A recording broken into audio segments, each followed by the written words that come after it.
Johnson, and this is Focus on Liberia. Hit it!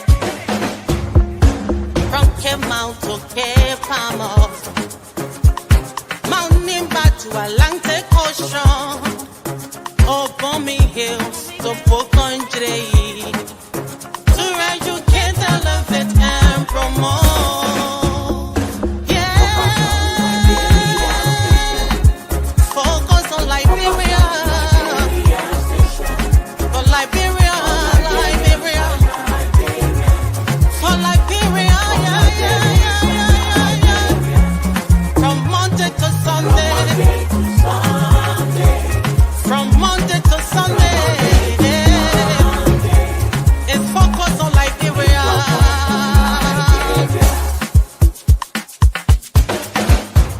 Talk about home affairs,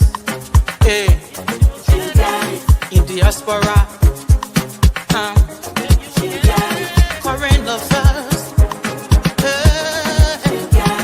reliable information, history, talking about culture, politics, education, entertainment,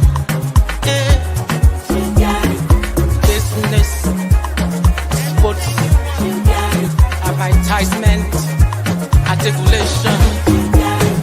Focus on Liberia.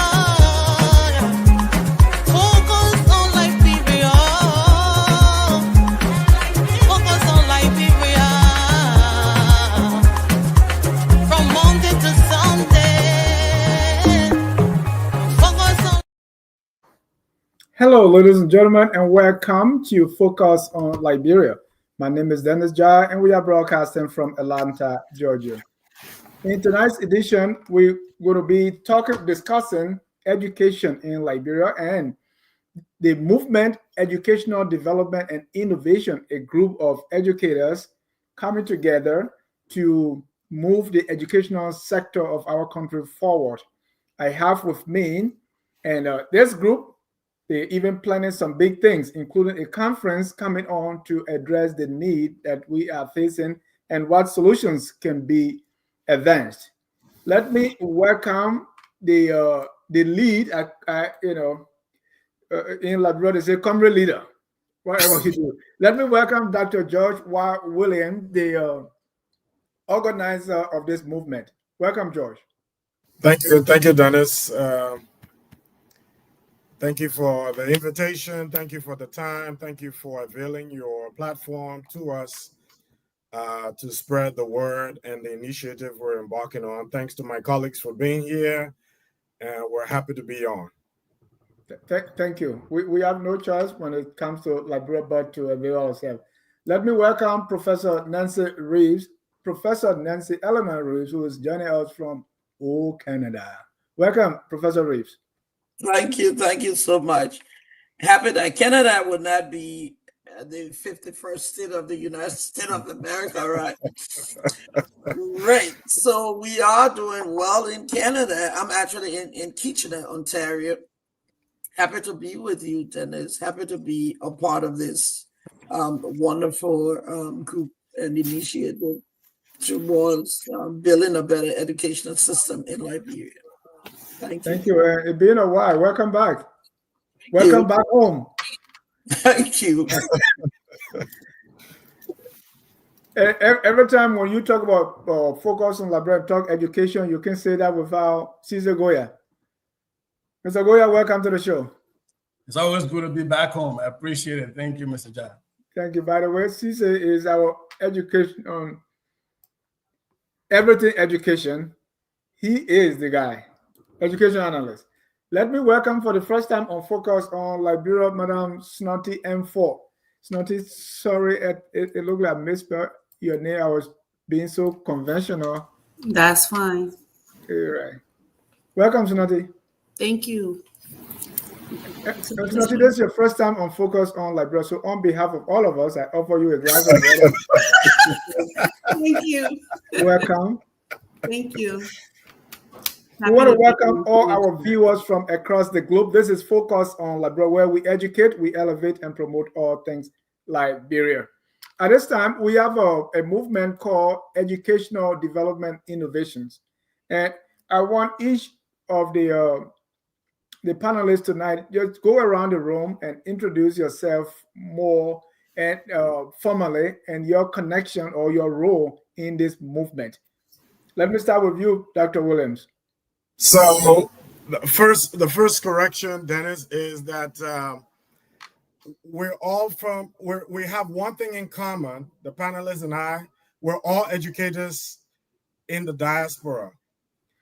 We all represent different institutions. I work, for example, with Educational Development Innovation, which is a nonprofit, a private nonprofit educational development agency that I operate.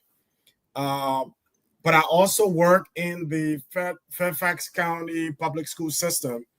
At the same time, I teach at the Northern Virginia Community College. So that's for me.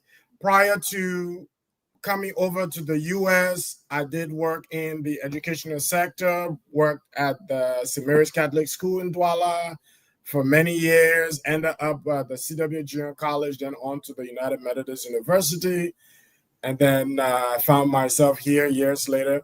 And so, yes, we are a group of educators outside of the country, outside of Liberia, but with interest in helping to advance education in Liberia as well. And so that is why we've come together. EDEN, or Educational Development Innovation, is just one of many engines that's driving this process. All right. Thank you. Thank you. Let me go to Professor Reed. And again, for those of you joining us, Eden brought together a group of educators, because they have seen a need that we want to address. Welcome, Professor Reeves, and a little bit about yourself.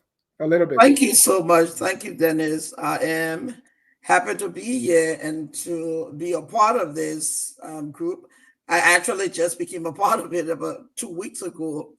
But thank you so much to George for remembering that there's someone all here in Canada who's very interested in education in Liberia, post-war Liberia, I would always say. So I've been in Canada for the last 25 years and been a full-time college professor and university lecturer since 2008.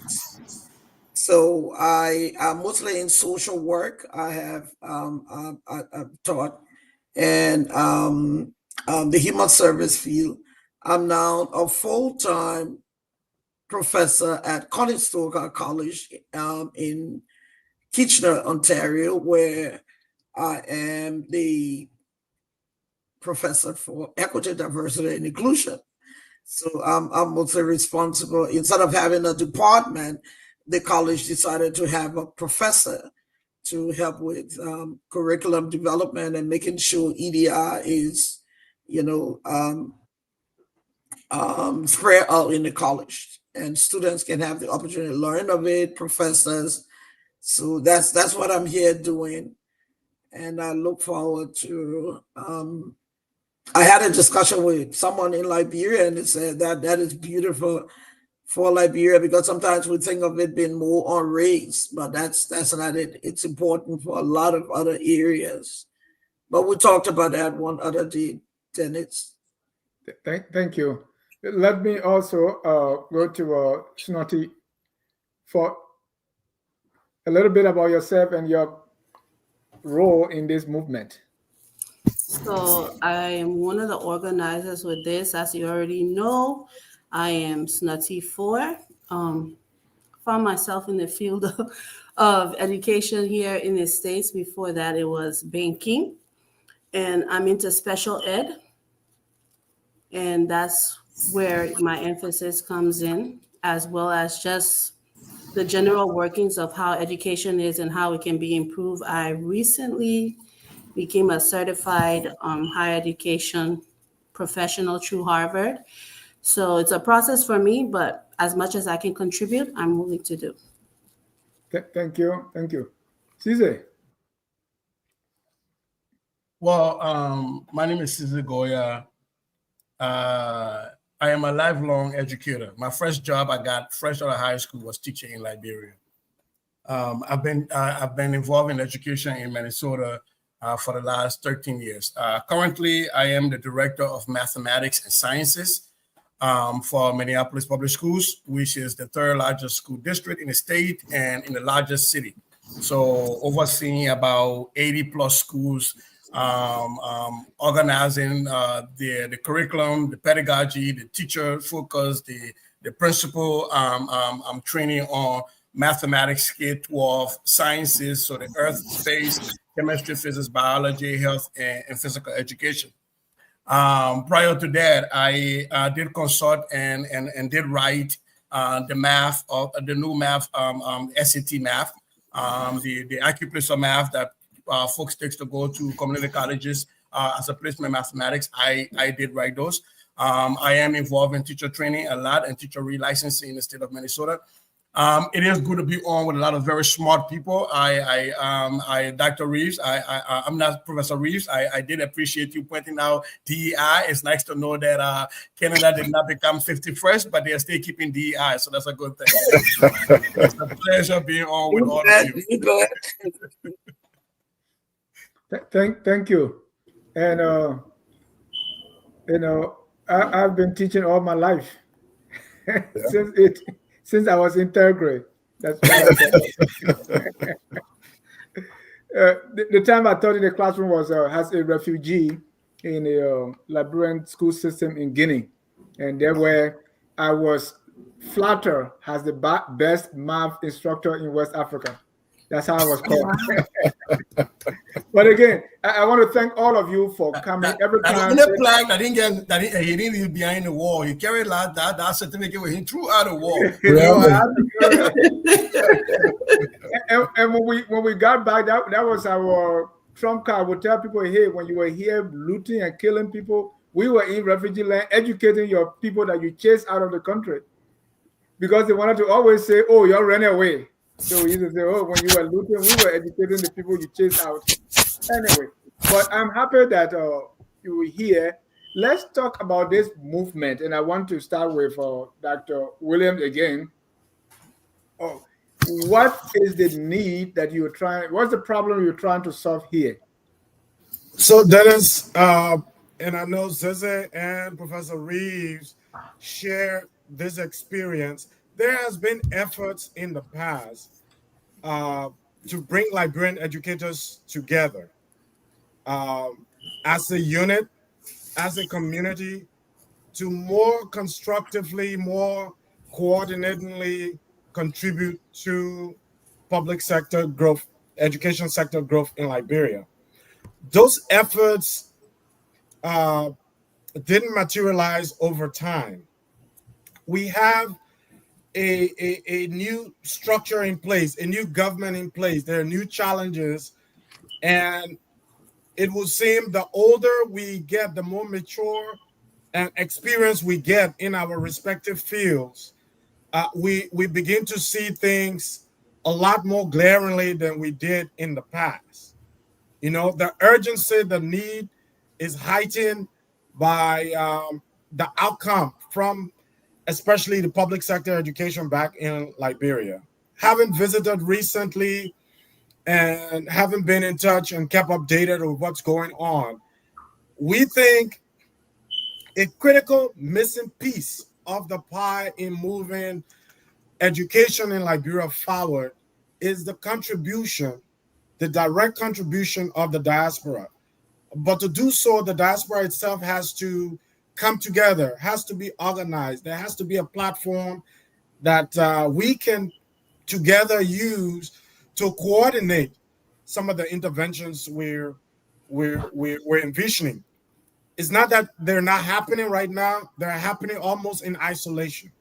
And so there is a need for a lot of this effort to be coordinated so that on one hand, that we're striking a partnership with the government, ensuring that in terms of the critical resources the government needs. You're talking about training of expertise.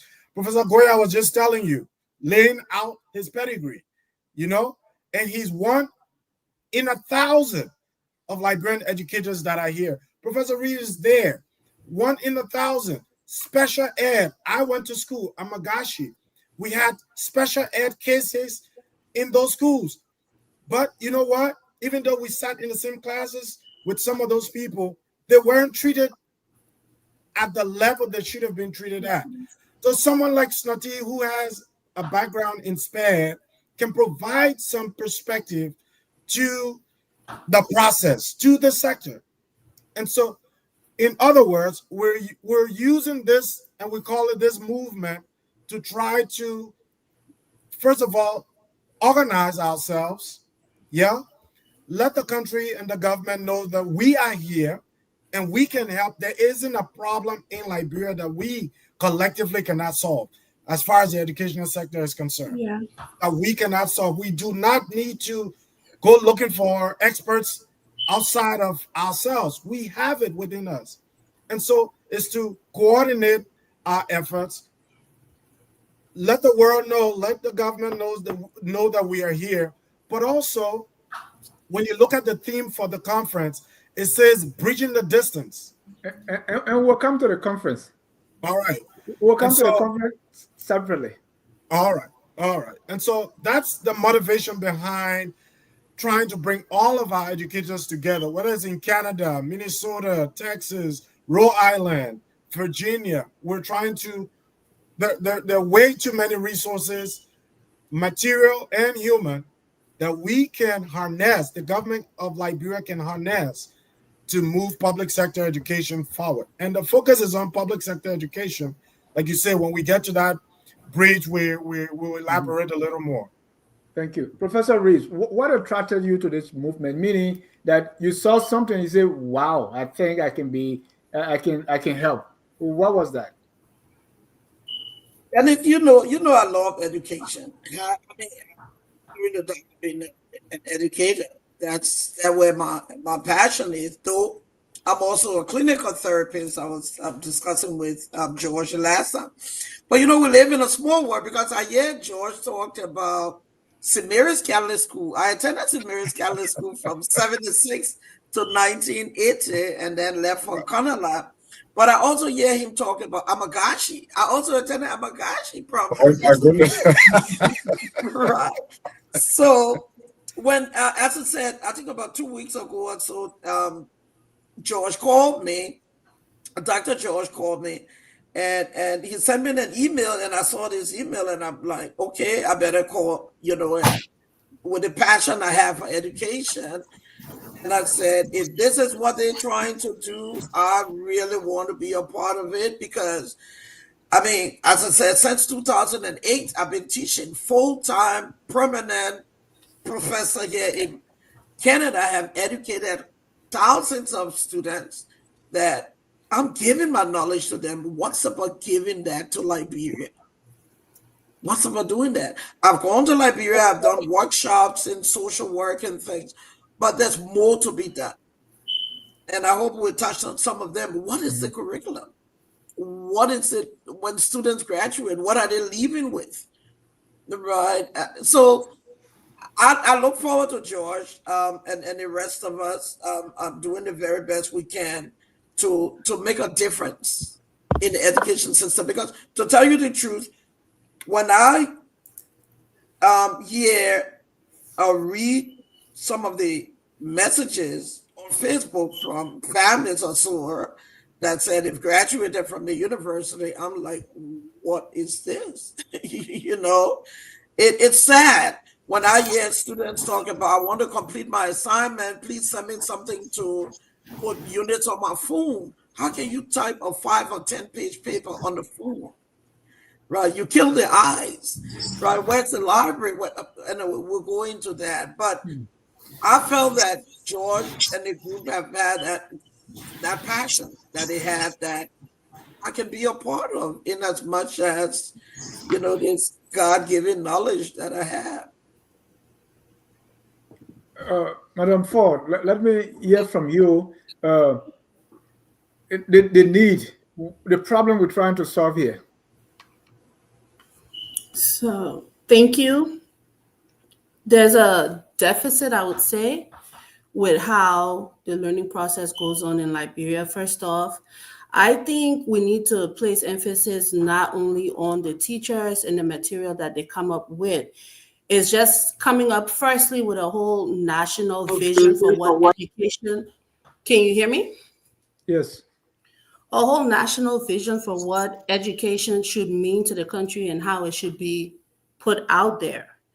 Once that's also established, then you want to look at how teachers are giving information to these students and what means of support these students have to accessing the necessary information to support their learning process. And that's where there's a huge problem.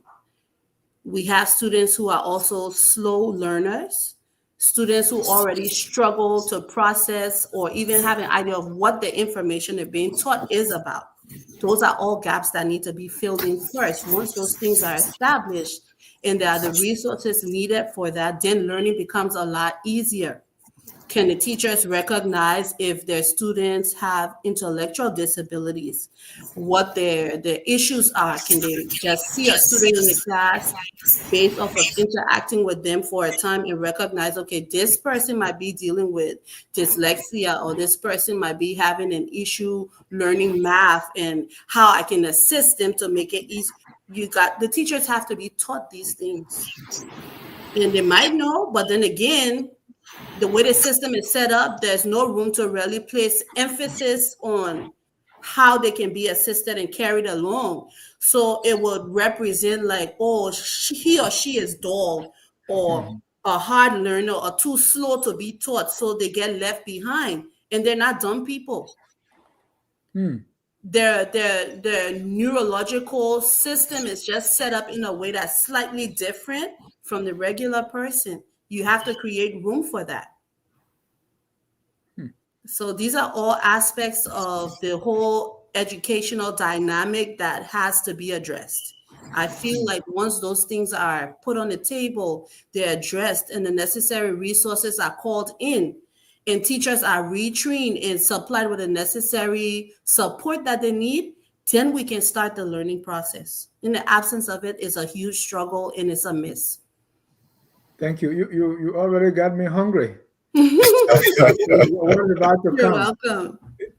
I was in the second grade in my hometown, and this township commissioner was to teach. I was in second grade, so the way he put notes on the board, and I still remember, he writes. So when he writes, the board is filled, so he raised the top part to continue writing. When I saw that, I said, "Oh, he probably made mistakes," so I will erase mine too. So at the end of the whole day, I got nothing on my sheet because I erased everything as he was erasing. I did not get the concept that this was a continuation. Another problem there, communication. Are they effectively communicating and transferring information to the students that they're teaching? And he assumed we all understood. I mean, why are you giving second grader like 3 pages of notes to carry home? Exactly. So I still remember, and they used to check notes the next day, and that was I was good student, but I couldn't have notes. So I was beaten almost every morning because my notes were always all over it. And they not recognize that to tell me I was erasing it every time he erased it. Let me welcome the former superintendent of MCSS. I think you have some feedback there. Dennis, I got feedback, right? Because I'm driving, right? Right. So I hope you're safe. I'm listening mostly. Of course, I'm safe. I'm listening mostly, but if you can hear me and you wanted me to comment, I just wanted to comment on the last speaker. Can I? And then I'll be listening mostly. Sure. All right. Thank you very much. I just got through teaching. I just left the classroom, so that's why I'm coming home. I think the last speaker really hit on the points. Look, the challenge. Some of us have been with the Liberian education system for over 40 years. My introduction to the Liberian education system was through my father when I was yet an elementary school student. My dad, being the academic dean of KRTTI, was responsible most of the time to test curriculum that was being developed by the Ministry of Education in the early 70s, going to the late 70s on us. So I spent a lot of time with him and his friends and got exposed to some of the challenges we have in our Liberian education system. The challenges are huge.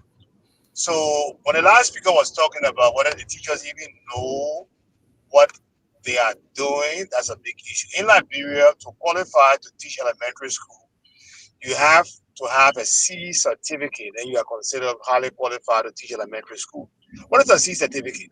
You can spend 3 weeks and get a C certificate. You can spend 3 months and get a C certificate. Some people go for 1 year and get a C certificate.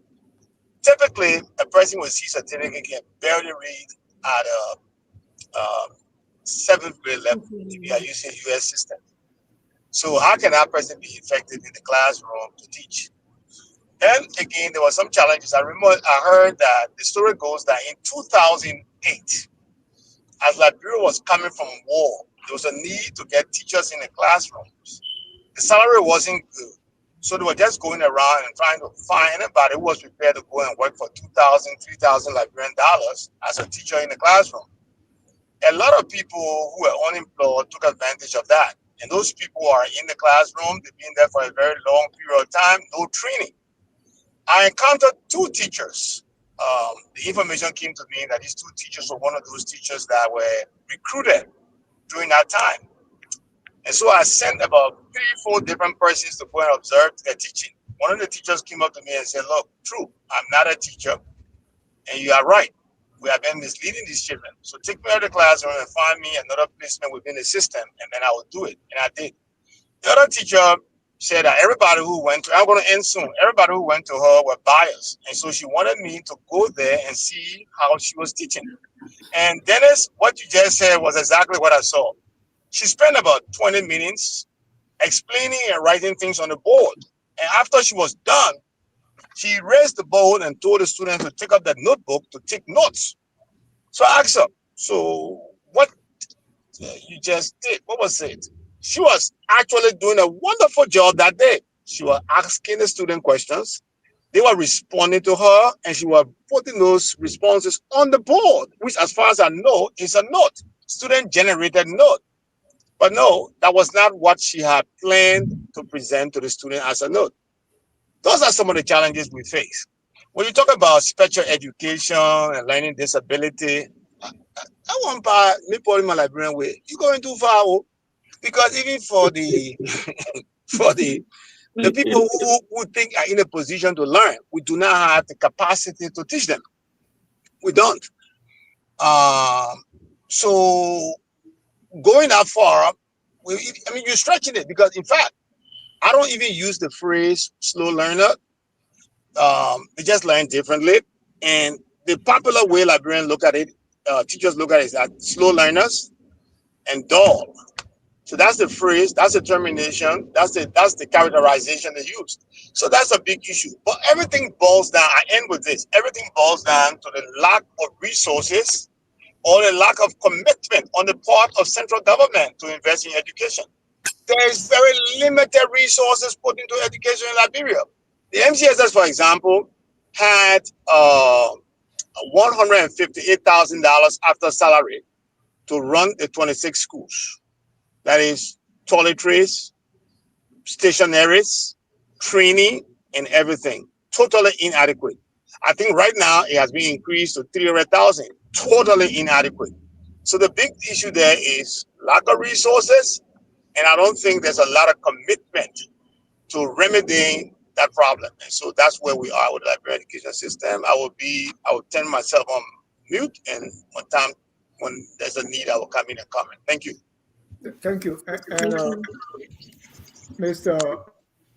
Isaac C. Lakmal Zaulo is the former superintendent of the MCS, that is Morovia Consolidated School System. So he's speaking from experience like a year or 2 ago. So yes, most immediate.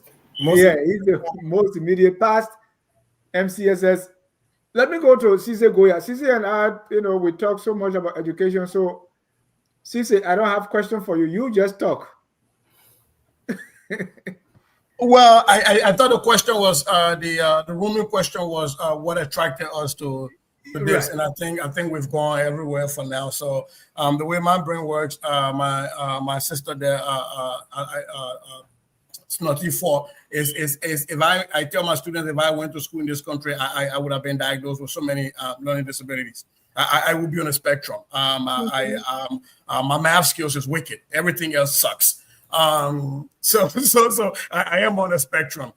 But so I like to bring things back, so we keep it kind of in focus. Otherwise, I tend to have scatterbrain. Why this now? You know me, Dennis. I am a sucker for Liberia. I'm a sucker for everything education. And why I keep raising my hand every time is that I am a Loma man from Solowo. We have one elementary school. You pass 6th grade, got to go to the next town 6 miles over to go to junior high school. LTI was 6 miles from us, but we couldn't afford it. And so education was a luxury. I am a child of 2 teen parents. My dad and my mom started school very, very late. My mom was in the 3rd grade at 13. My dad was in the 4th grade at 15 when they had me. And so I have seen that struggle. My mom went on to have 7 more kids and didn't go to school. And so a single parent with a 3rd grade education raising 8 kids. I know what that means. My story is not unique, right? So I've been through that. So for me, I've always had this chip on my shoulders that when I got to the U.S. Embassy for my visa, there were people before me and after me that got denied. It wasn't because I was so holy that I got a visa to come to this country. God blessed me to come here so that I can be a blessing back to my country. So through Credit Free, Credit Drink Water. That has always been my mentor. That is why I always reach out to Help Liberia. And that is why I am a sucker for the 231, for the red, white, and blue. Everything education, I'll raise my hand. You know me, we'll talk every day. So when Dr. Williams called me, I was like, you have me, I was talking education. I am available. What can I do? We have a lot of resources here. I'm just listening to my 2 sisters that I've not connected with before, and I'm just here going, wow, how much can we benefit? How much can Liberia benefit? What can we export? And I think that is what this group is about, is that we have harnessed so much resources. How can we export that tariff-free to Liberia? No tariff. That's good. Yeah, tariff-free. We're not putting tariff on It has to be tariff-free. It got to be true. It got to be Almost that way. all of us here, one way or the other, we are doing something in Liberia. I've seen people go there and establish their own schools. People establish all kinds of things. So the difference that what I'm hearing from you is, how do we put this all together? What is the strategy?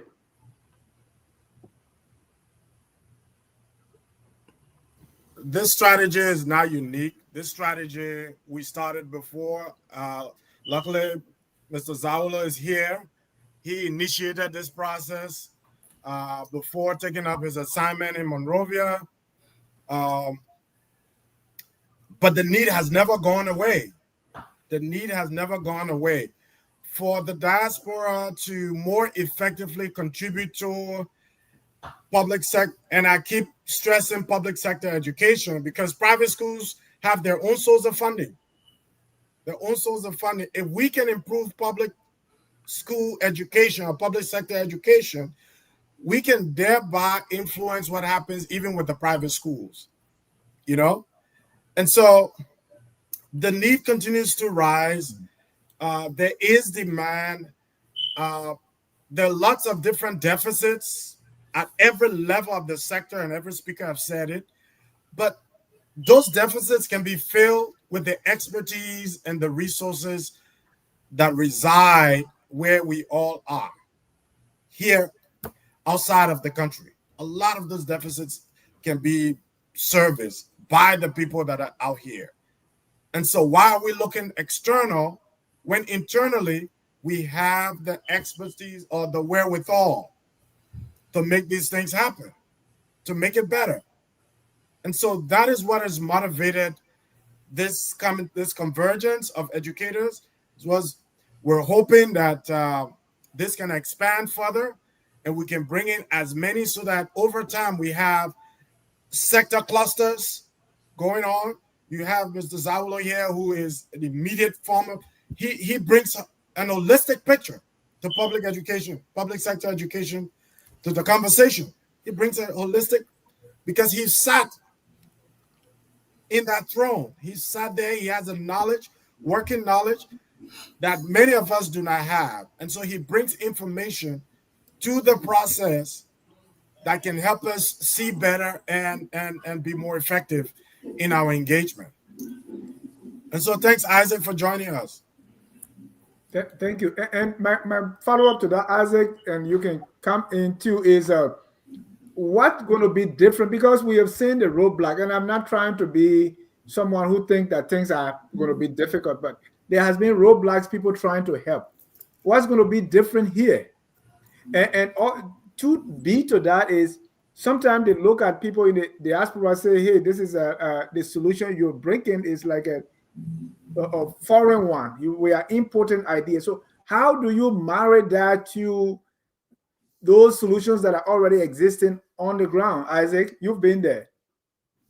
Well, that's yeah. Thank you. I do agree with you that there's always going to be resistance from the people back in Liberia to the introduction of new ideas, novel ways of educating, thinking, and going about education. But like every speaker have said it here, we all talk Liberia, we all believe in our country, and so we just have to keep working and doing what we need to do. I also want to share that there are people in Liberia, within the Liberian educational sector, like people at the Ministry of Education, at the MCSS, at the different places, who are very, very, very eager and happy to work with people from the diaspora. But this thing is a two-way thing. Sometimes some of the inhibition people can face when they go to Liberia to want to contribute is expectations and their own willingness to sacrifice. There's not tons of resources available. There's no commitment on the part of government to invest tons of resources. So I think one of the things that we have to look at and to be comfortable with doing differently right now is to be ready as a group to contribute with expecting almost nothing. When I say nothing, financial remuneration, you will not get it. And if that is something you are looking forward to, it will not be available. You'll get frustrated.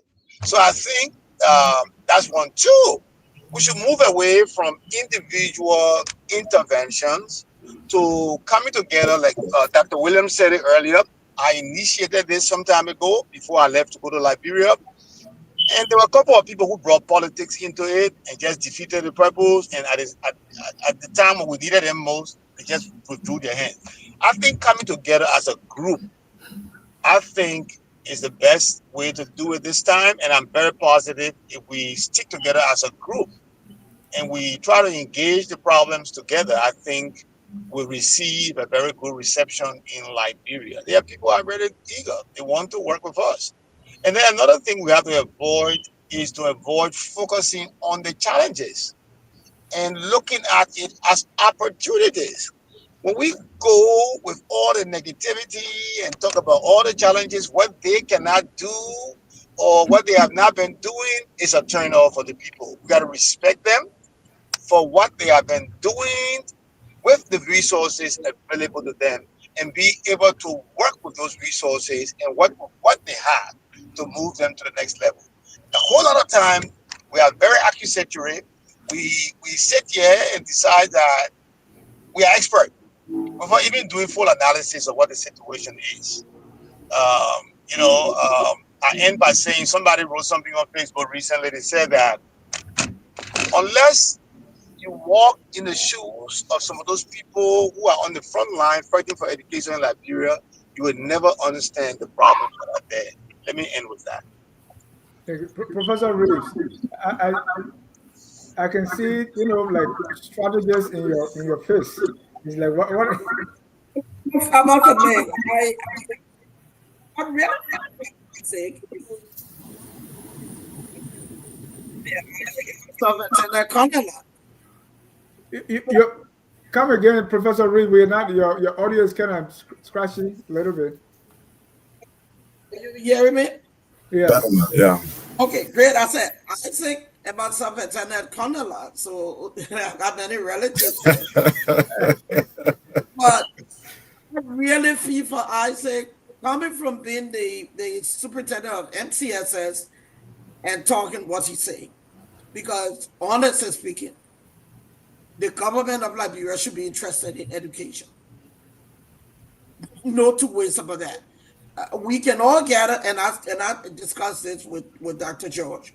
We can all gather all the expertise we have here in the 21st century. If you send in Liberian students from Liberia into the diaspora to advance themselves and learn better, you need to be interested in education. No two ways about that. You talking about the challenges. We can just walk over in and not saying things with them, because when I'm making recommendation, I expect something to be done for a change to happen. Right? So I can go with my expert knowledge and put professors together and help with curriculum development. But I expect those professors to get in the classroom and teach based on the curriculum that we develop. Now, if the professors don't have the resources, and I go down and say even sustainable income, that they would put down the curriculum and end up gathering money from students, it's almost useless. The purpose. It defeats the purpose. So I said this to Dr. George. Look, the government has to be interested in education. I don't know how we can do this if the government is not. And I've never really believed this to what I just heard from Isaac. Because he was in Liberia for a good bit of years. And if they were not coming through, then I say to myself, what can we do? What can we do? I really come with that down. What can we do? We cannot fund the 100 or 200,000 that is needed to revamp post-war Liberia educational system, because there are lots of things: infrastructure development, sustainable income, of salaries, trained teachers. We don't have the money to do that. Even if you make 100,000 here, you got family members to help. The government needs to wake up. Thank you. And I discussed that with George. If I'm flying into Liberia to meet whatsoever amount of professors and say, let's sit and look at this curriculum, the government should be able to say, our daughter is coming in here. How can we make this rewarding and remarkable? I'm not saying pay me, but do something to show that you are interested in education. So until we admit that, we're going to have a struggle. Thank you. So let's talk about the roadmap, and it's not maybe you want to come in. So, and I believe this is why educators are coming together, because if it were easy, it would have been done like yesterday, right? So what's the roadmap? How are you going to proceed with this? I think the first, thank you. I think the first approach should be with government. I mean, we already have a saying that says when the fish is about to get rotten, it starts from the head. Now, if we have a government and we have leaders who aren't interested, you can't expect anything. And I think also when we speak about government, it does not just have to be limited to the government at large.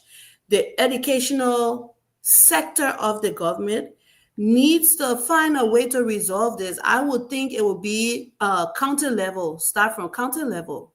What are the senators and representatives doing for the areas that they represent? if they're being paid the kind of monies that they're being paid. And again, we're not trying to condemn or be condescending with the approach, but still, whatever you're making, whatever you're doing, you're still a representation of a group of people. So while doing that, when you make your foreign travels and stuff happens, what are you giving back to the community that elected you? Those of us out here in the diaspora, you see how governors and whatnot represent their states. They make sure things are being handled. Funds are being made available. So when they can sit down and figure that aspect out, and government knows that for education for these 15 counties or whatnot, each county is going to get 100,000 every quarter or something, you start from there. Then you're going to start listening to what the teacher issues are. What do they need? What kind of support can be given to them? I think that we do student exchange and children go out of the country for furthering their education. There has to be something set in place for teachers to go out to, even if it's for 3 months or 6 months, even if it's right here to Sierra Leone or Ghana, it can start from there. But you cannot expect a group of people to give what they don't have. It's not going to work.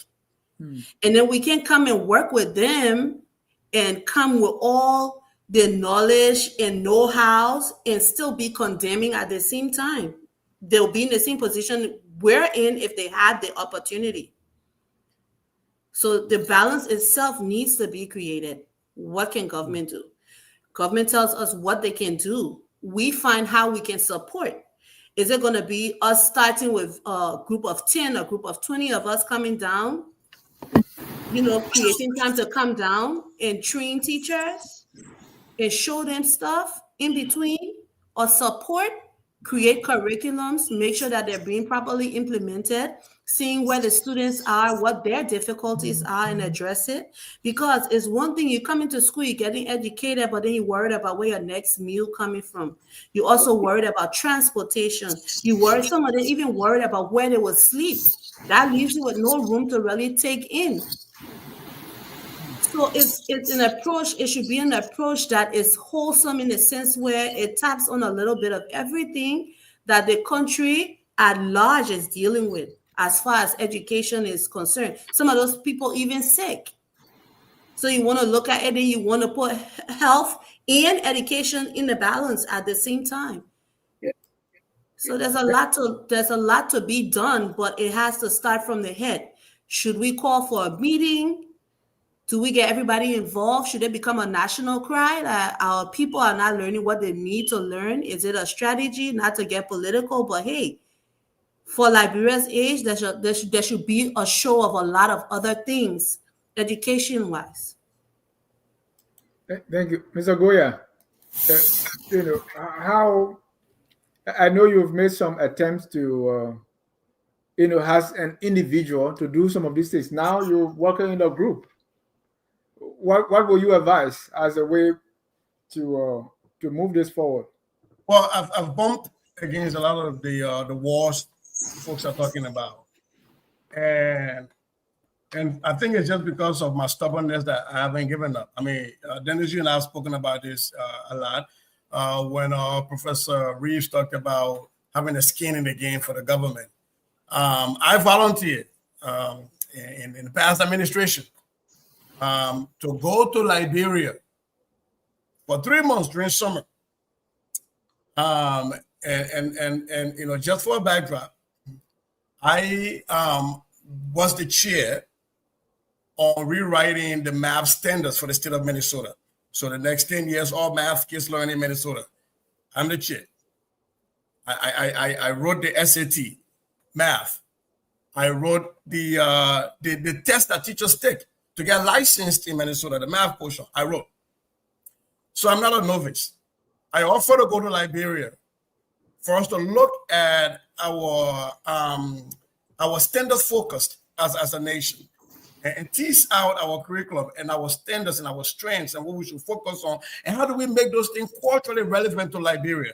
Because when you teach math and you don't make it relational, If it doesn't apply to the kid's life, and you're asking the kid, 2 trains live in Chicago, one going north, one going south, they haven't been to Chicago, it loses relevance. How do we make that Liberia? And all I asked for was a plane ticket. I said, I didn't care what plane you put me on, but I will feed myself in Liberia for 3 months. I will transport myself. I will take care of myself, but I needed a plane ticket to Liberia. I was disrespectfully told in a meeting that I won't go around out my own way. That was the response from the government, right? So I would have chosen to give up, but I can't. I can't afford to give up. Again, I'm from Zolo.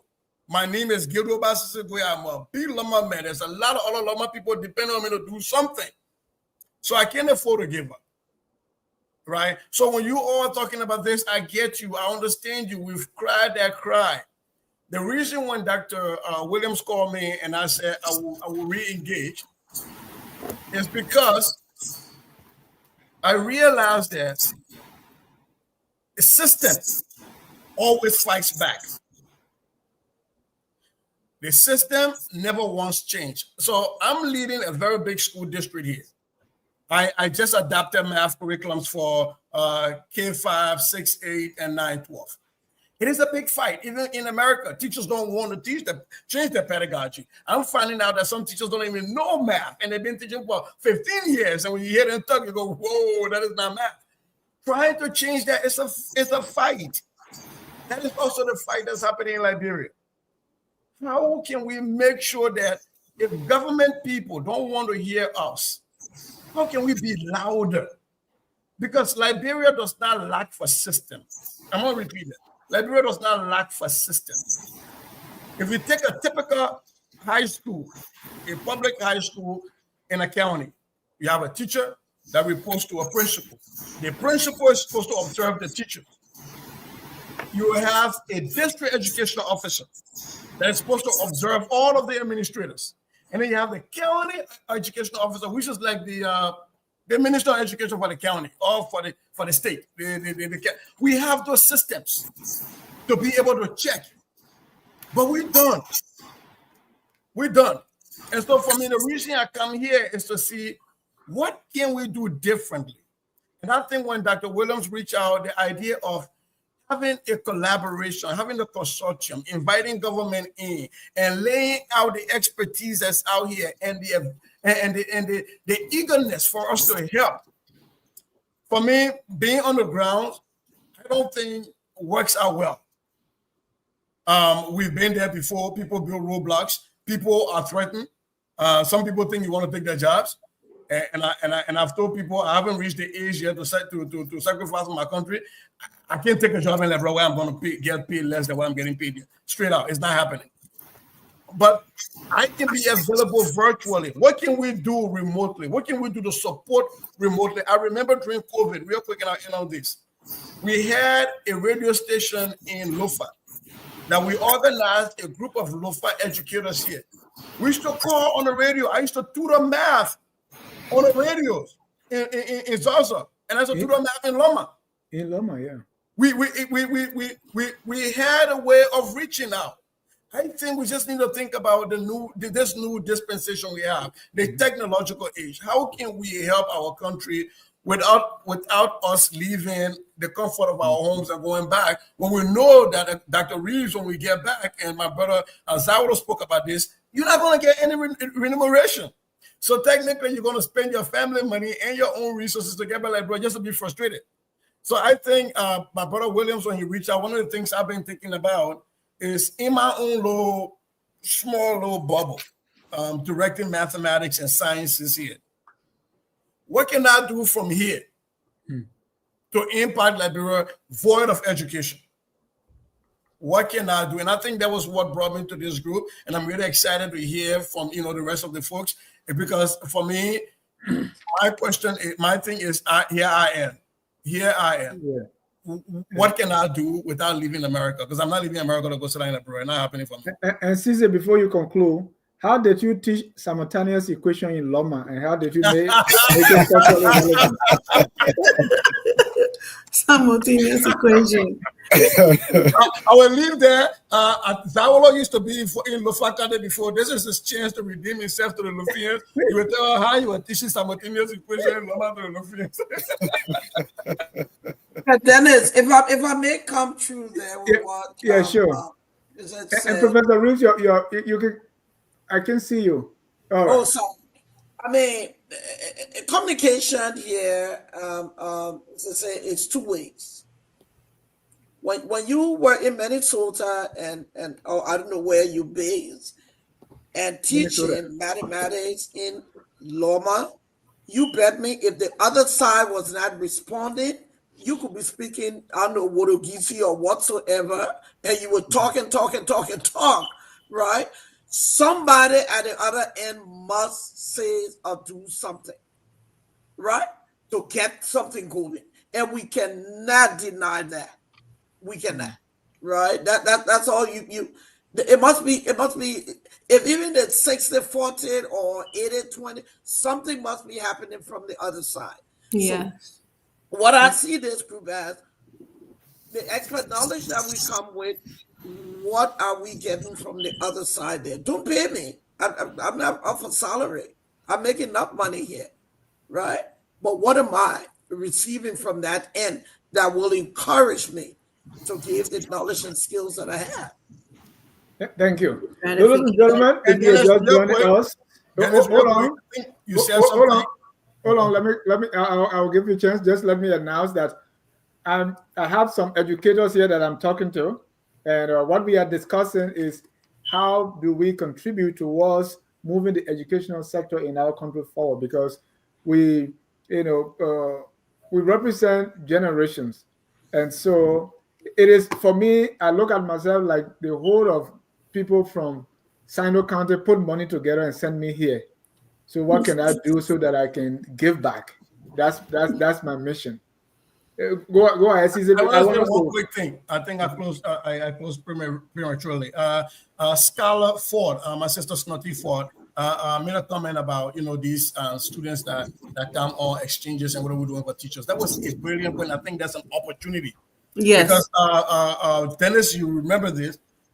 We tried to create sister city district, school district. You know how we get sister city. We used the same idea and said we were willing to connect school districts. And at one point in time, we were willing. My school when I was in the classroom, we had laid out to be able to bring teachers to do professional development with our teachers. There 1 week of PD that we do before teachers return to school. We were willing to do that. But again, I think that what my Professor Reeves said is the other side. We were reaching out and there was nobody holding our hands. Those are still available because when you can bring teachers here to go through pedagogical training and go back. And we have a sister school relationship where I have my principal connecting with the sister school principal. They're having conversations, they're discussing stuff because get this straight. It is not only Liberia that gains from this. And I've made this argument in America a lot of the time. We have students that come from Liberia. They come from wonderful schools on paper.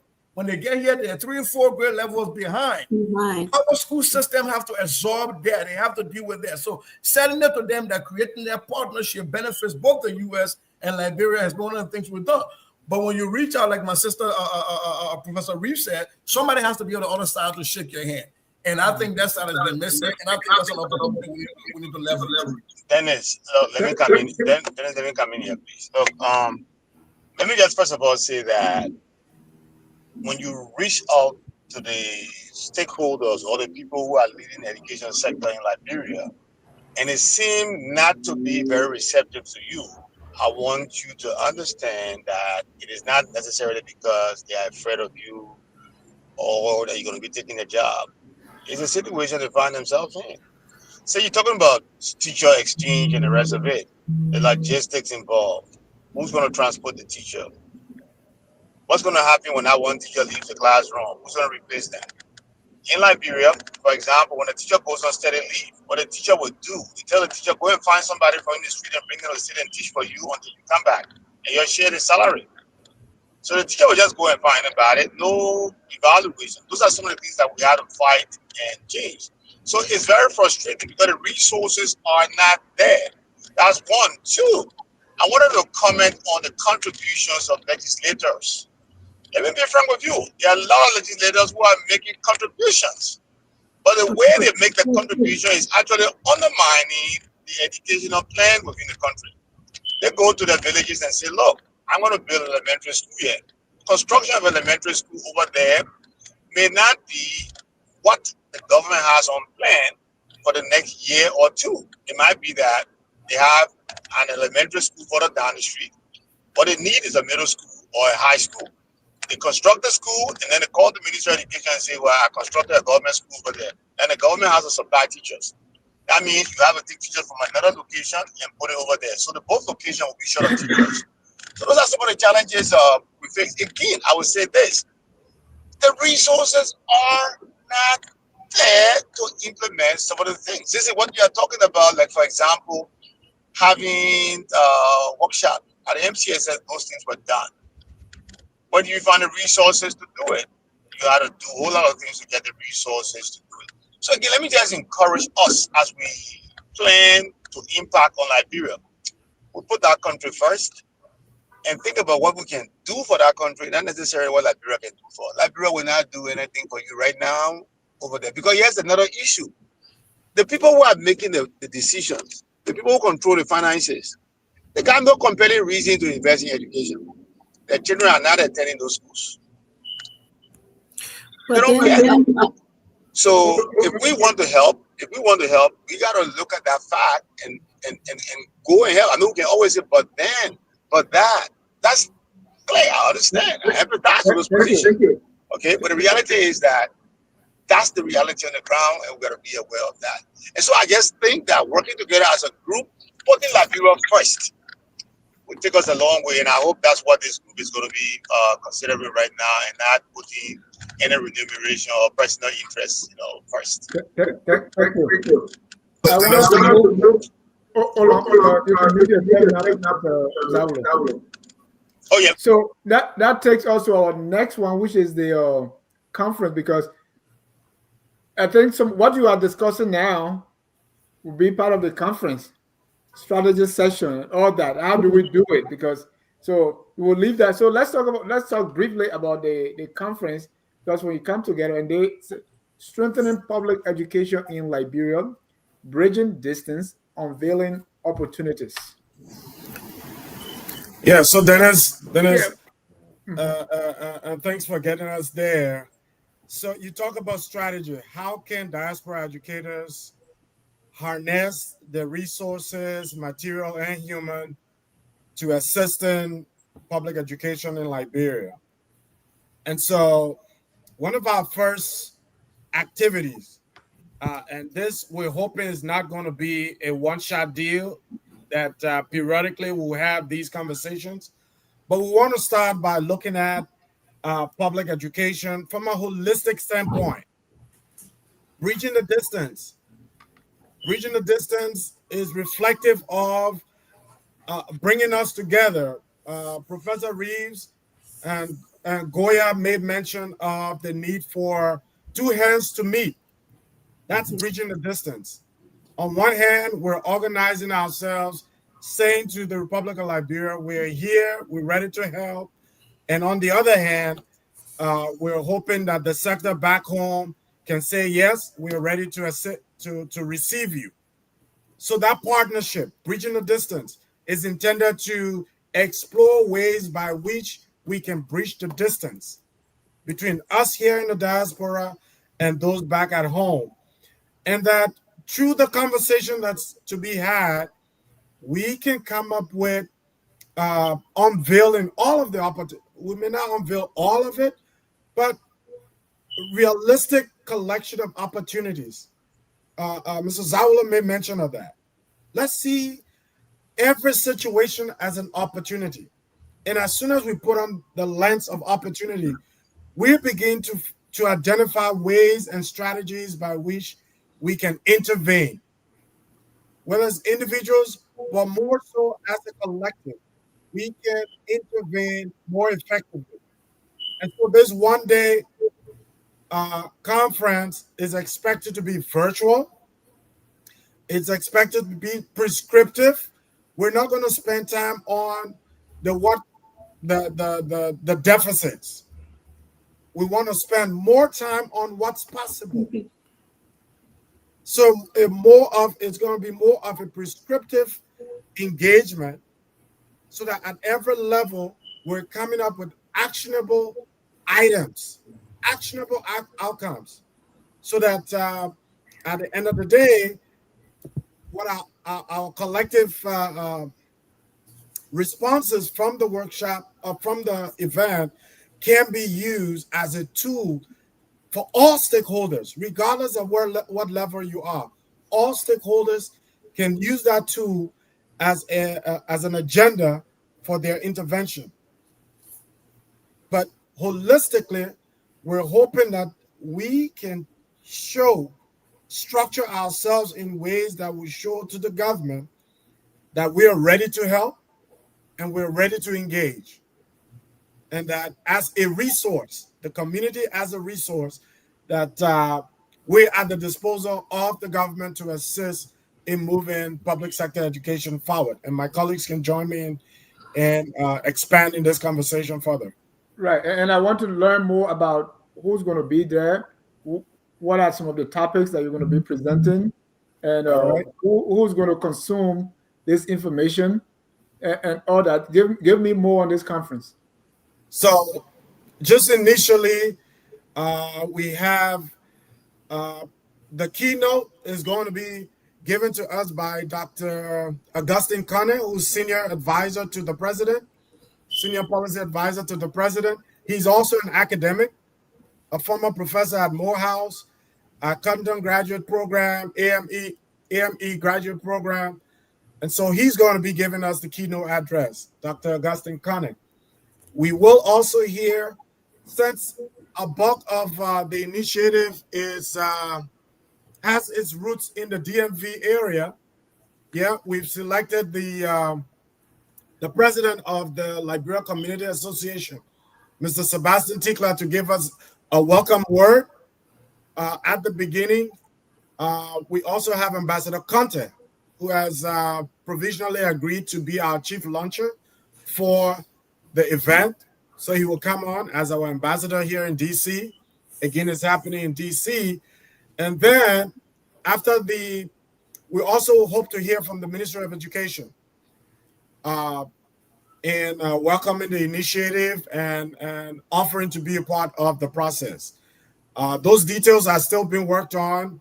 As you know, the Ministry of Education, and we've just spoken about the Herculean nature of moving education forward. So we're still trying to, fine tune the commitment of the ministry, but we're hoping the ministry will be there. That's for the opening. After the opening section, we're going to have three panel presentations. One that provides a holistic overview of the state of education in Liberia. Okay. Another panel will look at knowledge exchange and capacity building. Professor Reeves is offered to be a part of that process as well. And I believe Mr. Saulo is offering to do that as well. And then the second panel will focus on resource mobilization and strategic partnership. We've contacted Professor Hope from the University of Pennsylvania. He's done a lot of work on Liberia and public sector education, specifically examining our relationship with this breach partnership. Yeah. And we thought as a U.S. professor, he could help in providing a more neutral but holistic picture of our resource support and our partnerships, in terms of partnerships with international organizations, but also partnerships locally. Mr. Sam Samsudeen Amusa, who worked with USAID, is a Liberian, a graduate from the University of Liberia as well, who will also look at resource mobilization and partnerships. And then after that, We'll go for lunch. When we come back, we have 5 breakout sessions that will look specifically at some of the fine details like teacher training, capacity building, and mentorship. We got learning improvement and resource and curriculum. We got leveraging technology, strengthening school leadership and management, fostering partnerships and funding models. Yeah, and we're hoping that out of those sessions can come some action plans that groups and stakeholders, regardless of where in the conundrum they are, can use those outcomes to begin to run and engage with. Thank you. Two things that I want to mention and see how maybe you're going to guide against those or you're going to factor them in your workshop. I have my adopted son who has a school in Lofa. He's been my son since 1995 when his parents gave him to me. So I was sending him books for his school. I have these boxes in my garage. So by mistake, I sent him where one was all closed. I had just few books on top. So by mistake, instead of sending the actual books, the one that have more books, I sent that one. So he said, "Oh, Daddy, I was expecting books, but I see more clothes." I said, "Oh, when I check, I really send the clothes instead of the books." He said, "But they want oral." In other words, he said it came timely. In other words, he preferred the clothes even more than the books, even though he's a proprietor of school. And there's this famous thing in Labrador that book will eat. So as you, when you were listing those topics, I'm thinking, okay, you may have that same question that book will eat. How are you going to address it? The second one is it happened in your own grand crew where a group of experts from the states went and they identified a problem. The water they were drinking was so bad, so they decided to dig well in the middle of town. After some time, they were out of that well because they were not involved in that solution because they went to the water side for many reasons more than just going for water. But the experts did not understand that. I gave those two scenarios. So how do you factor them in? That book will eat and a homegrown solution or something that the locals are part of.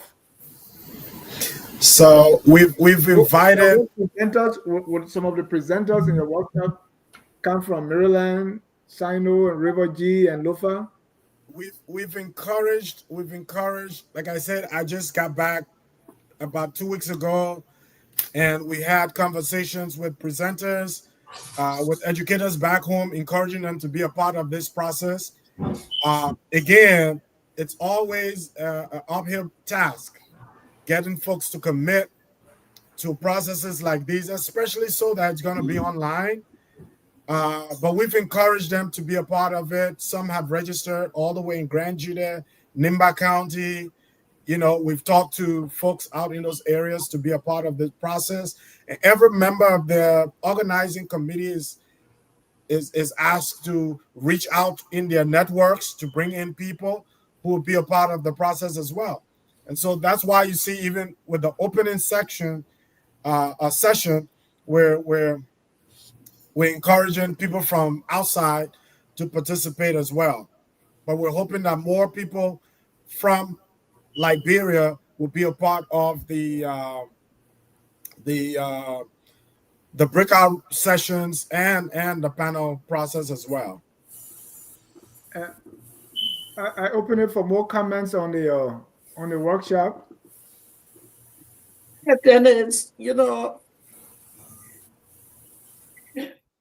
and Snotty mentioned it. We have to look at the holistic approach here. Education, it is important, but how does a child learn when they go to school hungry? And the research have shown it. The brain does not function. How does that child walk miles to school because the parents don't have a job, unemployed? When we were growing up in Liberia, my dad could come drive us down to St. Mary or so, send us to Conala, and we had the advantage. Today, post-war Liberia, is next. And that this some of the complication that, I mean, from my social work lens, that I show with Snotty in our human service, a lens there too is looking at. So there's fundamental problem here, really. And that's what, Dennis, when people say that Bogu will eat, that means they're hungry. You can move Wolokisi Mountain, they're hungry. True. They are hungry. So how can the systems in Liberia, maybe social workers need to get together too and talk about the needs here that helps with the brain development and the desire to learn, right? How can these systems get together and know that they are more of sort of real interrelated to really push up education? We know in this part of the world, if you don't have food to eat, you go down to the food bank. You will get something. You sleep hungry in North America if you want to. But the other systems, how do they work, inclusive of the educational system, to really build this up? So again, that's another, I don't know who the Minister of Social Services and whatnot, but yeah, it's just sad. It's really sad. Thank you. So, yeah, go ahead, Snotty. I just feel at this point like even education being a major priority for the country, there's just so many things that are broken in the system that makes it hard to just place emphasis on one aspect. Like Dr. Reeves just said, who's hungry and paying attention in class? I remember in the 80s, I think it started in the 80s or late 70s, where they were encouraging people to go back to the soil. But what's agriculture doing too? At this point, there's no reason why students can go to school and get something warm to eat at the least, just to start their day. I know they used to do that after the Civil War. So there's just so many things. Emphasis also needs to be placed on accountability. We might not be looking for salaries or some form of stipend for whatever we choose to do, because again, we have to give back to the Liberia that we have. But when you're giving back and people are not willing to receive because of the lack of other little things, then it makes it hard. It puts the work to no use, just burn out energy. So we need to be able to see this problem from a wider screen. Not to point fingers, but again, to showcase what needs to be done. Not to make anyone's effort prior to look like it was nothing. Just to say that we need to place emphasis here, and we can start by this measure, even if it means starting school gardens. There's nothing wrong with it. It will help. In the meantime, if people can donate food and whatever, but it's a collective effort. I don't know if you can see, like, but it's a collective effort. Everybody at this point have to be willing to roll up their sleeves, cut back on their excesses, and just give Liberia what Liberia needs. That's how we got to see it, and that's how we have to approach it. Thank you. Ladies and gentlemen, if you are watching and want to be part of the conversation, please join by calling 605-313-6004. The code is 791-403#. The workshop is going to take place. You say there's a whole day workshop. Then what? So, can I, go ahead. I just want to say something. Yeah, sure. I know Liberia, sometimes we try to romanticize the 60s and the 70s. We've never had a good education system in Liberia. I understand, Professor Reeves, folks used to drive you to school. I grew up in Lofa. I walked to school. I walked miles to school.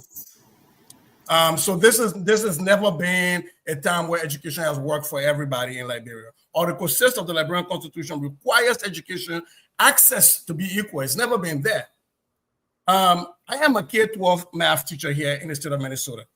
the school that I left teaching to become a director had 86% kids on free and reduced lunch.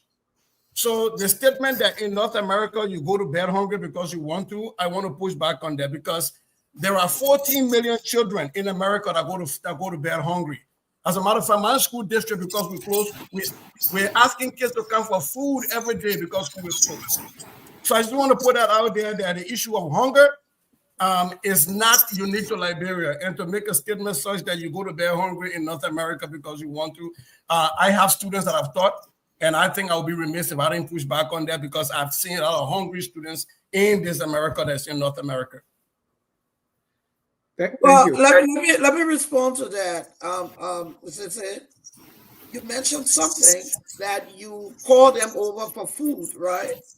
It said that they cannot get food at all, or they don't know where they can get the food. Are they aware of food banks? Yes. All right. That's it. I think it's frozen. Yeah, but I think it's we got the point both of you are making. The thing is, if you compare it, are they aware of food banks? Are they aware of those resources where they can go and get food? Most would If they know. don't have the knowledge of it, they won't know. But it's not that there is no availability of it. There could be it, but they don't know where to get it or how to get there. But in Liberia, it is absent. It is absent. We must admit. Thank you. Things Now frozen. we will get you're frozen. So I heard this question, and the answer is that there are people that live in food deserts in America. There are people who live in economically disadvantaged areas. Their parents can't afford it. Their parents can't afford it, so they can't afford it in America. And so I'm saying this because even with the food, that is why even in my state, when we close school for summer, there is a lot of our social workers tell us that the anxiety of our kids increase because when school is closed for summer, they don't have access to food in their homes. So people don't go hungry in North America simply because they want to go hungry. There are economical challenges that are present in America, just like they are in Liberia. We can find solutions, but I would be remiss if I sat on this platform having dealt with a lot of these students who come from economically impoverished homes and accept that people go to bed hungry in North America because they want to. Thank you. They intentionally want to go Professor to Rich, I want us to move forward, if I may. It could be that they don't have knowledge of where they do have knowledge. The statement was that people go to bed because they want to. Yeah, I want us to move forward. I said they don't go to bed hungry because they want to. Maybe they don't have knowledge of where they can access the food, like a food bank. That's understood. Let's move to. There's a question here. I would like to pass the workshop information to my father, Dr. Nathaniel Sasamba. How can we get the workshop information? So let's talk. And who coming to this workshop? All educators, all educators, okay, students, stakeholders at all levels. Stakeholders open to stakeholders, all levels. So you don't have to be an educator to attend? You do not have to be. Anyone interested in education can attend. How can one be? What's the information? What do we do if you want to come? It's simply go to www.eddein/conference. All right. I'm going to put that on the screen. eddein.com/conference. And all of the details are there. One can register. It's free. And is there any number to call? If you can get to this if you can get to the website, do we call a number? Well, you can call 571-208-6694. That's and I did send you the flyer, Dennis, with all of the contacts on it. Yeah. All right. So we're going to go to the workshop on the date again, date and time. It's July 12th, and it's an all-day affair. It's an all-day affair. July 12th is a dedicated day just for that. You know, as in the classroom when we're teaching, we say by the end of the day, student will be able to. So at the end of the workshop, what do we hope to accomplish? Well, several things, but three mainly. One, a sense of community should have been established by the end of the day. A sense of, and I say a sense of community amongst librarian educators. Two, a reference point on how to engage librarian educators from the endpoint of the Republic would have been established. All right. And thirdly, and even more importantly, is that coming out of this conference, we hope is a collection. We project a collection of actionable items that stakeholders can use, not just us as a unit, but stakeholders can use to engage public sector education in Liberia. Again, it's going to be a prescriptive conference. We're going to be projecting, based on our experiences, practical solutions to some of the problems we've observed over the years. And these aren't, quote unquote, the answers to all of the problems, no, but they're part of the collection of possible or probable solutions to the problems affecting public sector education in Liberia. What are the next steps after the conference? So after the conference, we consolidate our report. The projection is that we can transfer a similar conference, a similar activity to an in-person event in Liberia. That will, again, it will come from our debrief after this first initiative on the 12th. And if we need to have another further down during the year, that can come up as well. But also the long-range plan is to hold an in-person gathering of this nature in Liberia as well, so as to strengthen the bond between diaspora educators and local educators as well, so that we have a point of convergence and communication.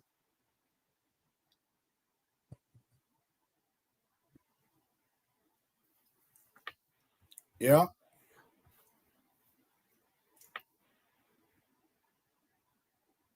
Let me bring on a caller. Caller, your name and where you calling from.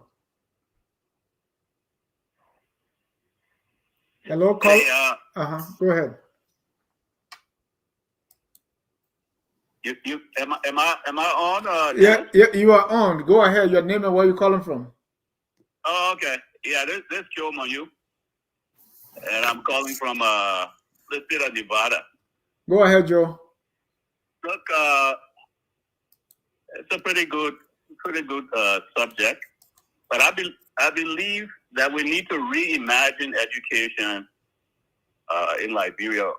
One emphasis we have had, and all went through that if you went to school in Liberia, is that our focus has been on what they call rote learning, where we just commit things to memory, we take an exam, we pass. And we don't have this concept of critical thinking, helping young people problem solve at the school level. And that's something that we need to incorporate, within our curriculum. Teach children how to solve problems. And at some level, it will even help if they could introduce entrepreneurship within the curriculum. So at least at the 6th, 7th grade level, children will know how to connect the dots. They will know how to solve problems. And when they go, when they go to university, college or whatever, at least they will be fully informed with regards to the society they're coming in and what they need to do to help out. So that's my 2 cents. Thank So you. I talk about disrupting the Liberian curriculum, when I disrupting in a good way, in an innovative way, and introducing, getting away from this rote learning that teach you to commit things to memory and that's it. Critical thinking, and I think there's a lot of schools nowadays in Africa, not only in the United States but in Africa, that are introducing those new concepts into the curriculum. That's my 2 cents. Thank you. And Joe, before you go, I want to give you the conference information so that you'll be part of it. Go to www.eddein.com/conference, or you can call 571-208-6694. Okay. Yeah, Joe want you to be there. Okay. The UK trained Joe Moyo. Yeah, I mean, let me just say something quick. When I went to college in England, they had something there, what they call the Oxford tutorial method. And that's what it was all about. Teaching people how, you look at a problem, how you solve that problem, critical thinking. Those are the sort of things that were taught, instead of just rote learning. Rote learning is an American concept. Even the Americans are getting away from it. Yeah. Anyway, thanks, Dennis. Thank you. Very good. And that's why I can't even get to teach my son. I mean, the children, they come home. No, we used to sit down and read, but he does his work on the bus. When he comes home, they don't even want to look at a book. I'm like, what kind of learning is this? Everything is just like, no, I don't see him putting his feet in water at night to read. I'm like, I hope you're learning. But I think on the road memory thing, if I can just say something about that, because mathematics in Liberia, we're really good at road memory. I remember we used to stand in line and you do the times table. The math teacher would come and he would say 7 times 8, 3 times 5, this time this, and it's time. And if you don't get it, somebody whoop you what the product of the that he was asking you for. And somebody would know 2 times table, 2 times 1, 2, 2 times 2, 4. If I was seeing someone able to get a 2 times 12, 24. And you ask that person what's 2 times 13. Now, 2 times 1 before you get to 8, they can't. Well, they stop at 12 because we know it's a road memory. If we haven't taught these people, we haven't taught our students that multiplication is repeated addition. You're adding 2 over and over and over and over and over and over. So 2 times 12 is 24. The next time I go to 30, I just add 12 to 24. The next time I just add 12. I just add 12. But we don't do that. And because of that, like my brother said, even in America, we're moving away from that. I do, you do, we do. In my school district, when you do that, and I was working as a teacher, we have a conversation to be had. When you buy a calculator for a child and you give it to them, not a calculator, but a cell phone, how many of them read the manual? They're done. They go in it and they figure it out. So you give inquiry-based education to our students, they figure it out. But this road memory, I like that you brought that out. It has been a killer in Liberia. Because you find people who memorize sine and cosine table to the T. You ask them what that means. What's the difference between a sine and a cosine? They don't know that it's 90 degrees apart because we memorized all the pieces and we didn't look at the critical thinking of that. Sokatwa. Yeah, they all know Sokatwa. That is it. So even to add to that, if you ask someone 2 times 9, they wouldn't tell you 18. They will start from 2. They will 2 times in their head. 2 times 1 before they get to that 18 because we don't know what's doing there.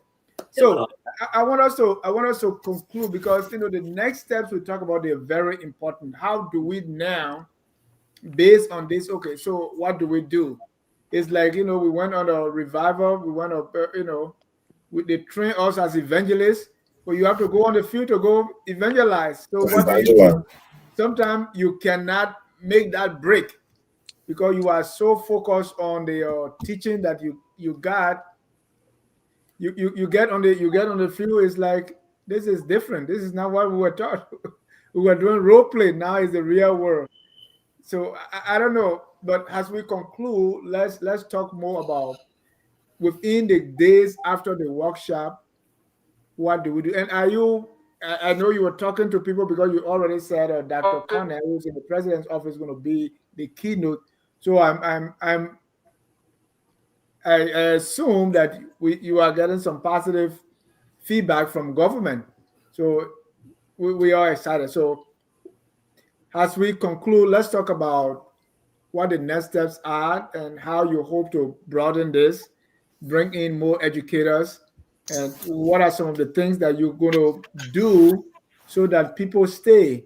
Because sometimes even in our respective organizations, we are so focused on back home that people that are part of it, what do they get? Because if what are the incentives? Is it, do you bring all these people together so that when they do it, they all go to heaven? What? How are you going to sell this so that you expand and we bring in more people to contribute? Well, at the end of the day, and the colleagues can join me in this conversation. At the end of the day, this is an effort at creating a clearinghouse of Liberian educators. We the hope is that through this initiative, you have a point of convergence, a point of reference. Dr. William, let me stop you and bring in another caller who also used to teach Tottenham High. All right. Caller, go ahead. Yes, Dennis. Mm-hmm. Please introduce yourself. My name is Calabo Gonglo. I teach mathematics in the Philadelphia School District. I also taught. Tell them that one thing, something you're supposed to come to Minnesota, you didn't do it. Salamaris, Coddington, and you name it. But yeah, it's really my concern. The initiative Dr. Williams and others are talking about is good. But I'm just tired with all these talking shots in Liberia all of the time. Because the real issue in Liberia, we have to face it, the real issues are we do not have an education president. In recent time, our presidents have not been education president. I mean, when I say education president, presidents that really believe, that truly believe that education is a foundation of any nation. We don't have that. Yes. You can see and evaluate government on the basis of what they put in the national budget. The national budget is a political tool, it's a political statement. There is already a law in the country. It's under the Primary Education Act. It's there. 25% of the national budget should be allocated to education. 10%, whether it's on Ellen Johnson Sally or Georgia or Braga, they've not even reached 10%. So it shows through our national budget, we are making a political statement, and we are not interested in that. And I will keep repeating myself on this. There is a reason for that. The reason is the protection of the powerful lies in the ignorance of their followers. Thank you. That's how they are protected. If they have this smart, alert, population, they lose their protection, they lose their security. There will be nobody saying they go for them. Nobody will need them. So they don't have to invest in education. So now you want to have another talking point and waste it is for summertime now, so people have free time, they can lodge and talk. Is what? We don't have a minister of education that is even on a hunger strike. I the capital bill and say, this year budget, if you don't put in this for education, I'm not eating. We don't have that. We need an activist also to be an education minister that can go sit in at the capital building that this is the law. 25% of our budget should be allocated to education. If we don't have that, George, let us not waste our time because we have free time in the summer. Let us not waste our time. I mean, that's one point, and I'm very honest about this. I've been in the classroom in Liberia. I taught in Tomeha when I was making $350 Liberian, which will come just twice a year, July 26th and Christmas. I mean, we this country does not value education. And Liberians always comfort themselves. Oh, Liberians are smart. Because when you have, on average, few Liberians get out and perform, there is, Liberians are smart. But our education system is substandard. Let's face it. So Kalema, what do we do? Dennis, let me speak to. Have a president. Two ways we can do it, and I just say I'm going to repeat myself. Let's fight to have a president that is education president, that is education in chief. That person puts education first and foremost. And all other things are secondary. Let's fight for that. And the second thing, there is a round of national budget coming up.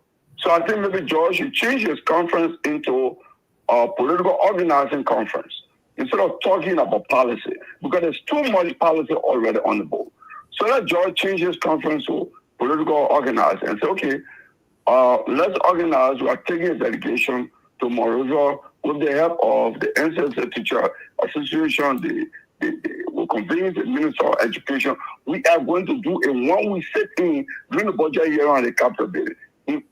Compel the legislature to go by the law, what is in the law on the national budget. Let them allocate 20% of the national budget to education. That's the way to begin. All other things is useless.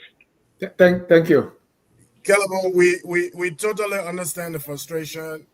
Like you, when I taught in Liberia, it was what? I think I worked for less than $35 US a month. Okay? But we did what we had to do at the time we had to do it.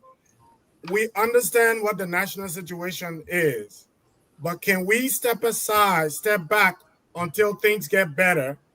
When will things get better? We have to help. We have to find ways around the current situation. Yeah. And one of those ways is by doing what we're attempting to do, to give to Liberia the little we have in the form that we can, that does not hurt our families, but also does not sacrifice our love for the country. So regardless of what the situation is, we're hoping that one day we will have a president who is an education president or a health president. But up till that time, what do? We cannot step back. We're Liberians, and only Liberians can fix it. And so we gotta do what we can. Thank you. There was a time that the Minister of State, the budget on stationery alone was more than the MC. Just stationery was more than what they were giving NCSS for internet. All the schools, their internet, and I don't know if anybody can tell me what stationery McGill or the Presidential Affairs Minister was using. But that's the reality. But what do we do? Do we sit back and wait for that education president to come? Oh. Do you? I mean, if I can't even be superintendent of Sino, I don't know what I will ever get. Right. So I've been trying, and I still can't get it. But we can sit down. But I want us to wrap up. No, Dennis, yeah. Come here. It will be in your closing. Something there. I hope that sorry, he will lead a hunger strike, but he will lead a hunger strike. But I said this, and I so agree with this caller. I so agree with him. I think Dr. George has done a wonderful thing with bringing this group together. But I said this to Dr. George. We need to get to President Bouaka. Don't get me wrong. I'm not dismissing the person that is coming here directly from his office. We need to sit with President Bouaka and say, become that education president. Because without education in your country, you are going nowhere. We Liberians are sitting here today and so proud of the education we have because of North America. And because the presidents here invested in education, why can't it be in Liberia? I feel so bad for Isaac, who was in Liberia doing what he could do. What is wrong with our leaders that they cannot invest in education? They rather send their children here to school and leave the masses with no education. And the other caller talked about innovative education. You know how many doctors and lawyers graduate and open their own private practice because they are taught in school to be entrepreneurs. What's wrong with us? With under 5 million people, what is the problem? Yeah, I don't know. that's true. Even today, I still struggle with money because when I was growing up, they told me if you love money as a boy, you're going to steal. You will be a rogue. As a girl, if you love money, you will be, that other bad name I don't even want to call it. So we were not taught money. But I want to appreciate you and thank you all for coming. We'll go around the room for your closing as we, and after the conference and after some time, I want to have you back to do a pulse check as to where you are. Kalevo said, a challenge, that's a challenge. He said, don't waste your time because at some time you have nothing to do. But I sure this is not going to be a waste of time. And definitely, we're going to call you back to get your response. Let's go around the room, starting with you, Snotty, on your closing as we wrap it up. As we come to a close with this, it's good to have it out there that the whole idea of what we're working towards is not to take people out of position, take them out of place, but it's more on having minds more or less rewired, for lack of a better word, rewired to the approach of educating the masses or educating our school age people. It has to be retaught, reintroduced. People need to be open to other concepts that can make the educational system a thing to be proud of once again. Teachers need to understand that having one way of doing one thing is not the best way. You can still come up with several other measures to get the same thing done in a more cost-efficient time frame, a more creative means. So with this, we just hope that the government will receive it, that people will be willing to roll up their sleeves and get involved and just see it for what it is. We need to make Liberia great again. And the first approach to that has to be through educating the minds of our people and ensuring that they're getting what they deserve, what they should have at the barest minimum. Thank you. Mr. Goya.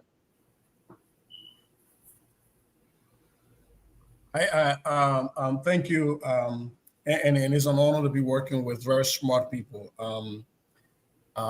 Article 6 of the Liberian Constitution, the Republic shall, because of the vital role assigned to the individual citizen under this Constitution for social, economic, and political well-being of Liberia, provide equal access to educational opportunities and facilities for all citizens. For all citizens. Dennis Jah, the further away you move from the center of Monrovia, the lower the educational outcome and the criticality in the education taught. I want you to remember that. The further away you move from the center of Monrovia, pick any school. I will tell you, as you go further and further away from Monrovia, the criticality, the rigor, and the outcome drops. That is not me, that is data. We cannot continue to admire the problem.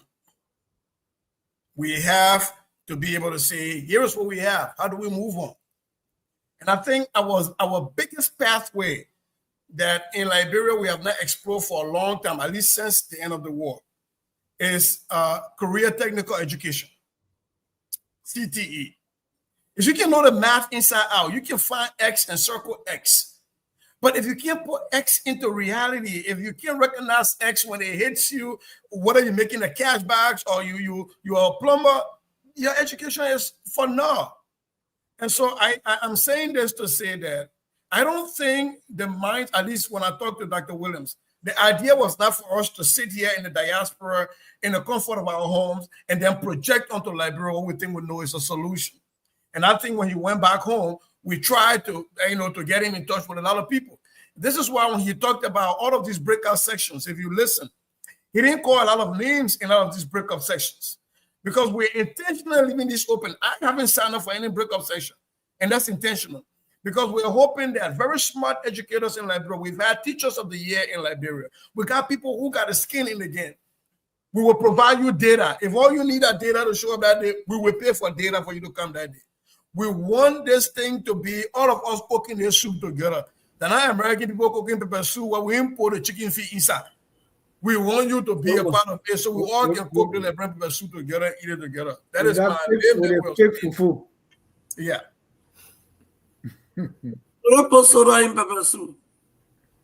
It depends where you are. You haven't seen the real one yet. Professor Reeves, you're closing. Well, you know what? I'm a professor, but I'm a social worker. I speak like a social worker. Yeah, I think Dr. George, you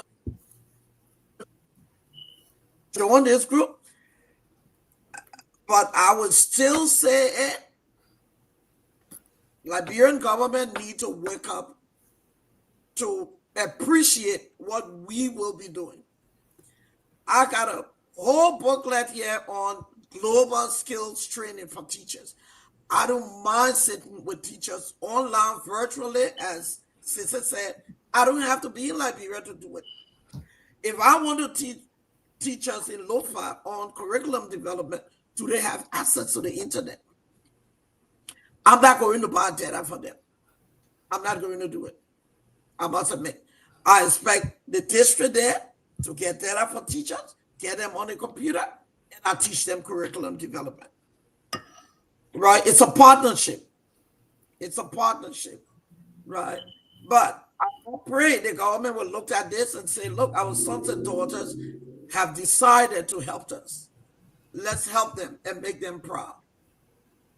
That's the best thing we can all do. Thank you so very much. Thank you. Dr. Williams. Yes, Dennis, thank you so much for this evening and the conversation we've had. Thanks to the panelists for joining us, those in the audience who've been with us. In closing, the whole idea is, firstly, let's organize. This is a good first step, organizing through a major activity that will bring all of us together. Hopefully, coming out of it, we can have different sector clusters that will focus on specific areas across the educational sector. But more productively is that we're hoping that this can breach the communication and reference gap between folks back in the country that are managing the sector and those of us that are willing to contribute to the sector. And that with that kind of convergence, we are in a position to better assist our loved ones, our sisters, our brothers back across the continent. Liberia has all that it needs to be better. We have all that we need to be better. It's finding ways to leverage it and harness it for our general good. And so this is our effort. We're calling on everybody to register. Go to www.eddein.com/conference. Register, be a part of the process on July 12th. It's an all-day event, so you can join at any time of the day. And the hope eventually, we will definitely get the attention of the decision makers in the country, and a corridor or access can be given to utilizing the resources from the diaspora as best as possible. But we think the diaspora plays a critical role in any country's development, and this is the time for us to act. And so thank you again. Thanks to our brothers and sisters who joined me in this conversation. Thanks to the audience who participated. Thanks to Calabo Ganglo. Go ahead and register while we wait to get that education president. Thank you. And I want to also encourage you that you may not get all the resources you need. You may not get all the answers you need, but you must take that first step. If you want to test the depth of water, you don't use both feet. Use 1 foot at a time. So we can't just do it. Go ahead and do it. I told George when he said, I said, well, George, you have to do do it quickly. Those who read the Bible, they say, Bible say, whatsoever your hand findeth to do, do it quickly.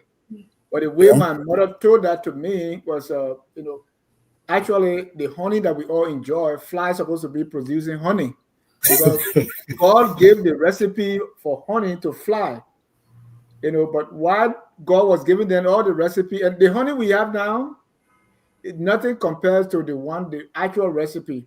But fly, when God told them, they went home, they sat, they called the first conference so as to strategize. They called the second conference to do their forecast. Then they called the third conference. Okay, when we sell the honey, economy of scales, how do we trade our surpluses to this? And looking at the challenges. And all the product. Why they were why they were doing this? But what happened was, when they were getting the recipe, honey, the bee now eavesdrop on that conversation and just got maybe like 3% of the recipe. But without wasting any time, without looking at all the challenges and all these different things, you have to strategize, SWOT analysis and all that. They went to work. They produced the honey we have now. So when they got through their last conference, they started with teleconference, then they had in-person meeting. The bee now came out with the honey. So they went back to God and said, God, but this is our job. They said, well, too late. You guys already did it. Fly became so disgusted, angry. So that's how fly, anywhere you see fly, the place something smelling, that the place you will find fly because of that anger and devastation. I encourage you, with the little you get, go ahead and make honey. With us, like I would have left us, but he left you in charge. So yeah, rep. On that note, we're going to close with our song that says, "We are all Liberians." Whether you, like Kelevo, believe that until we get the education president, nothing going to work, or you believe that with the 3% recipe, you go ahead and make it. Whatever you believe, we are all Liberians. What is incumbent upon all of us is to do our very best to make our country the glorious land of liberty. Have a good night and God bless you. We are all Liberians. We are Liberians. Liberia is our home. Liberian people.